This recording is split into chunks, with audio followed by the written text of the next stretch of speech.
had the little audio issue. Now we're back, ladies and gentlemen. You hear me not proper, but I think if you hear these three awesome guys, then it's more than okay.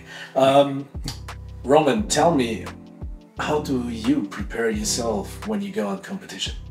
The first thing that I do normally is reading the rule, of course, because every rule are different. We have a lot of competition during the year, and every competition has their own rules. And I can tell you, for example, this month the last month we had like 2 different competitions, really important ones. One was in Greece, the other one was in Poland, and they had like different kind of rules, and there were also different kind of stages. Like one was an open air competition, and the other one was like indoor competition. So I prepare 2 different routines, one for this open air event, and the second routine for like big crowd, big stage, and indoor competition. So what I do basically is read the rules, try to understand what I have to do, which are the set cocktails, and if I have to create a cocktail also, I start like trying with the sponsors, the recipe and everything, and then I try to adapt this recipe to my routine and start doing rehearsals of the whole routine. And sometimes I also split it in like 2 or 3 parts, so I can do rehearsals and focus only on one part of the routine. It could be like working flare or exhibition flare, or the final part of the exhibition flare. And 1 week before of the competition, I only do rehearsals of the full routine. And the last 2 days before the comps, I normally don't train. I just get some rest, and the day in which we arrive to the competition, we normally just go out and, you know, relax, chill, don't even think about the comp for a bit. And we try to sleep also like really good before the comp. That's, I think, the key for being in a good shape when you go to the stage, especially because the competitions are like normally long days, you know. So yeah, very tough. I think that's it. We also eat well before the comp, I guess, like 2 hours before. And warming up, in my case, is key also. I always warm up before my trainings and, of course, before my competitions. Yeah. We have a question from your community. We're live with Roman's Instagram account, and Giuseppe De Leo asked, "Give to us the number of tattoos you make." I don't remember, like 9 or 10, I guess. Yeah, I'm new to tattoos anyways. So I think in more than a year you were full body covered?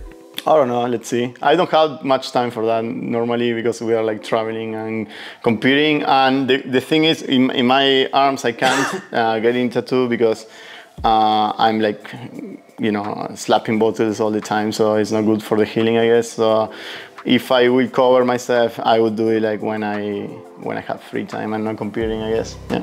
And then we have another question from Lynn. A bartender and flair bartender never concentrate on just one thing, right? Maybe Alex or Goerkem, who wants to answer?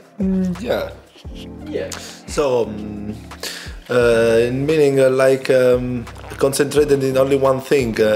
If you mean the preparation before training, of course we are concentrating on that part of the routine that we want to show in that moment, so like our performance. So we are fully concentrated on it, and even if sometimes we are training on something else, it's because anyway it's our training hours, so we are trying to be focused on the best point of the goal that we want to reach. Like, go on the stage and do the best performance that you can. All right. Goerkem, tell me, what is the most important thing you need to have with you when you travel, especially when you go on competitions? Passport. Yeah, of course, the passport. Yeah, the Turkish. Don't travel without a passport. The Turkish or the German one? The German one. Otherwise you better you use the German passport, because with this you have the access to every country. Otherwise, like Ronaldinho. Oh yeah, or you go like Ronaldinho. And as a flair bartender, of course, have your tins every time close to you. Yeah, like in your hand luggage. In your hand luggage, Always. yes. always have them separate just with your hand luggage, because it happened to me once when I arrived in London at the Ballyballerton competition, for example. Then my whole equipment, it was a direct flight as well, and my equipment didn't arrive there. I arrived there, but my equipment not. But luckily I had my tins with me on my hand luggage, so I was able to compete. Otherwise I would have really a very bad round. I mean, of course, when you travel to that kind of a competition for like a heat for the world final, to qualify for the world final, and you go with kind of mentality that you will be you are well prepared, you have your own bottles, you have your own tins, you have your own equipment, and then you arrive there, you just have your equipment. You even don't have fresh underwear with you, yeah? But you go on anyway on stage to compete.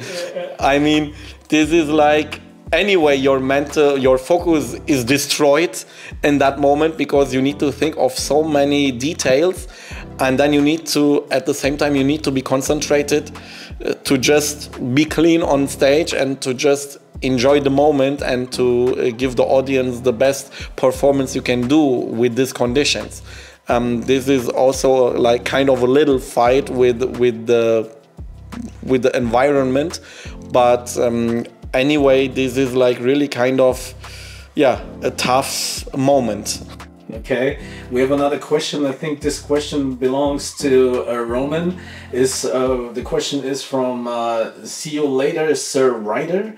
Are you vegan, or do you eat meat the day of the competition, or only vegetables? Oh, I'm not a vegan. I eat meat, but not that much actually. I just eat meat like twice or 3 times by month. And before the comps, I normally eat like or pasta or pizza, like carbohydrate or whatever you call it.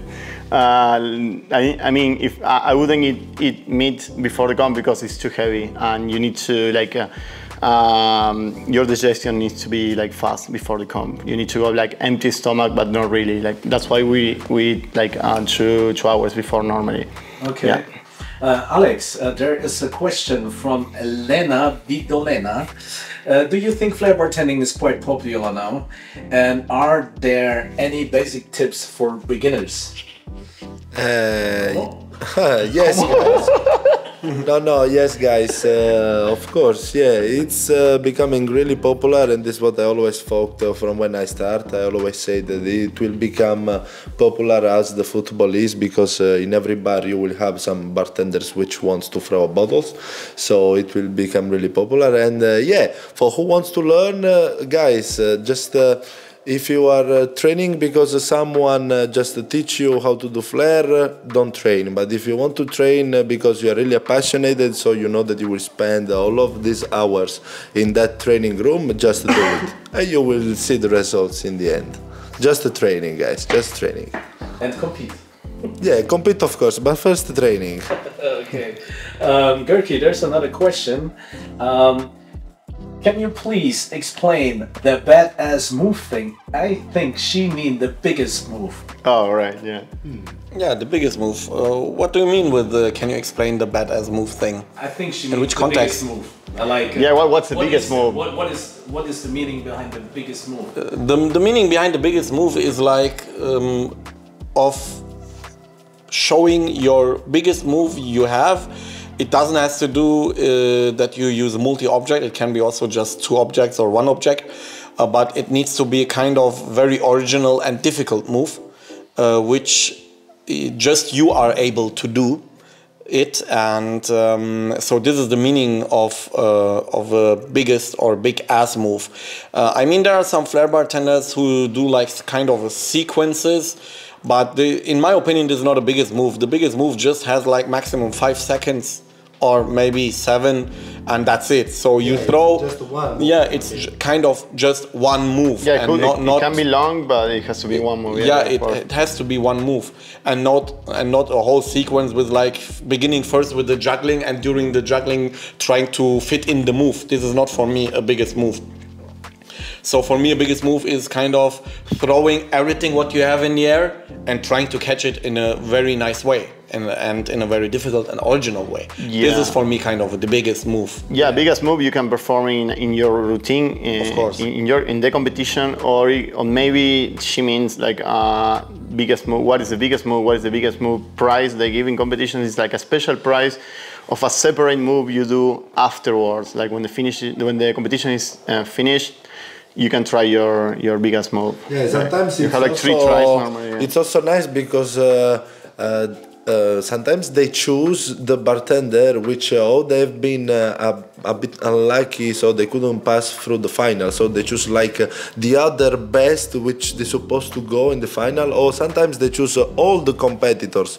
So then again, everybody can try to show his best move. And usually they made with the 3 attempts each. So in the 3 attempts, you have to show your best move. Yeah. If you landed even at the first attempt, you might know you can be the winner. But it's a nice competition. I used to take part in many of it. That's why I'm really. Yeah, he loves it. I mean, it's his favorite part of the competition. There's a question. Maybe Alex, you can answer it from our friend Johnny's Flair.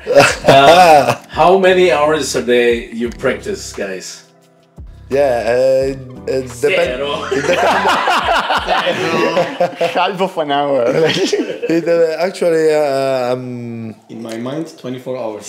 no, it depends by the period, because we are sometimes really busy and we are training that. We are not training that often, but when we have a free time, of course, we train more as much as we can. Actually, in 1 week, we can train around 3-4 days if we are not that busy. So it's still between 20 hours per week around of training, just to be kind of a basic. Before it was different. When I started, I was training even more, even because I wasn't without job, so I was having more time for practice. Then I found a job, so I could show my skills after. And then we found him on the street, and now he has a shop. Yeah. There's a question for you from bartender Oliver Deek. For Goerkem. Oh, Schatzi Spatzi, how are you doing? Jak się masz? For Goerkem, what is the age limit to compete Team Old Farts? There is no age limit, to be honest. I mean, the He's best the result is the me. example, I'm bro. 41 years old and I still feel like 18. So, in my opinion, there is no age limit. As long as you feel good, as long as you are in a good shape, as long as you are passionate for it, and you love what you do, then you can compete till you die, in my opinion, you know. Imagine I you mean, go to senior Flair till championship you with the die. Flair association Yeah, but to the age of I mean, in my opinion, as long as it fulfills your life, Yeah, as long as it absolutely. fulfills your heart and you love what you do, you can compete really like till you get a grandpa. So there is really no age limit. I just saw once on a YouTube video, also on a documentary of like an old Flair bartender with 56 years old. He started to be a Flair bartender really at that age in Las Vegas. There was like kind of an old guy. It was like 6-7 years ago. He started to do Flair, and that shows that there is really no limit. As long as you love what you do, you can do as long as you want. Yeah, Oh, yeah, that's wise words from Mr. Goerkem, ladies and gentlemen. I would say, adding to Goerkem, I would say like when you do it in a really high professional level, you need to have the body to do it. I mean, you need to be on shape and you need to be healthy to do it. And there is a lot of ways to reach like an old age, I guess, and still doing it, like warm. Awesome. Alex, there's a question from Mr. Giuseppe Di Leo. Wait. Tell us the story. Tell us the story behind For Flair. Which story? Which main story you want to know, caro Giuseppe? Yeah. Top secret, or is it like Maybe they need Snowden? they can see the first episode of the podcast, I guess. Yeah, no, we spoke about the For Flair, how we start to stay together, the three of us, like in the first episode. But yeah, there are Maybe some. you can answer it in a short There are some many others reason why the For Flair burns again. I mean, we just came A long time ago here, actually I came in 2019 from no reason. I just chose to come here and help Goerkem with some events because I was thinking that was cool for me.